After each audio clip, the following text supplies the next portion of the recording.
Most people do not like pitching. For many people, it makes them nervous. We often see it as one-way communication. We need to learn how to overcome our worries and see this as a key part of our role as a founder.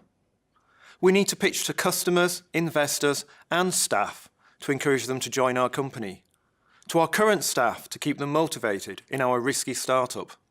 So a pitch is the start of a two-way dialogue. Make sure that you give people the opportunity to continue the conversation. People do not like feeling that this is a broadcast. This includes your tone, your body language. Make sure it's open and welcoming throughout your pitch. Some pitches will be formal, but most will be part of a conversation. There are three main conversations that you need to prepare for. The 30-second introduction, the formal pitch, which lasts from about 5 to 15 minutes, and the due diligence conversation. We are going to go through each part in detail. The key point to remember is that you want to smoothly progress from one stage to the next. The mistake that many people make is that they try to close the deal too early. The more you talk, the more evidence you are going to provide for an investor to say no. This is often a difficult point for people to accept, and yet they continue talking. Many people start with the written business plan and work upwards from there. I feel that this is wrong. You make it hard to change your vision when you have put a lot of effort into creating it. Myself, I start with the 30-second pitch, and as I use it over time, I modify it based on what people are saying. I then use the 30-second to build my formal investment pitch, and finally I create a business plan to underpin it all. I was really impressed by a company that delivered a great pitch, got investor enthusiasm, and then said, "We'll be back in 10 weeks with the formal plan." And we all knew that this would be the plan that the investors would believe in. And when we look at it from the investor's point of view, the investor sees the short pitch as a form of networking. They want to meet lots of great companies and see what they're up to, what is hot in the market and what is not. Often this is informal after-work networking.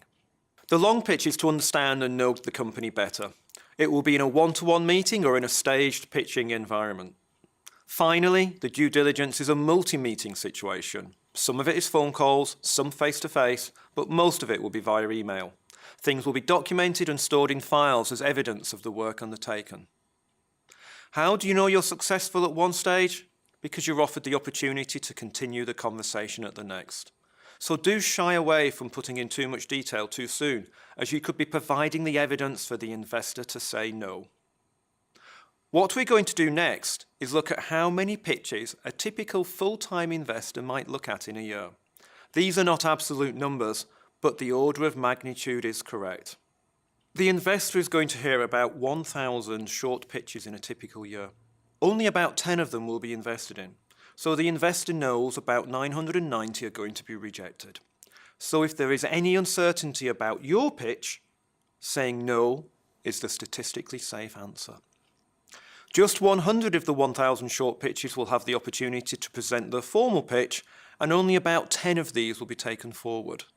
At this stage, every project they reject is 10% of their pipeline that they are throwing away. That's 100 introductions and 10 pitches.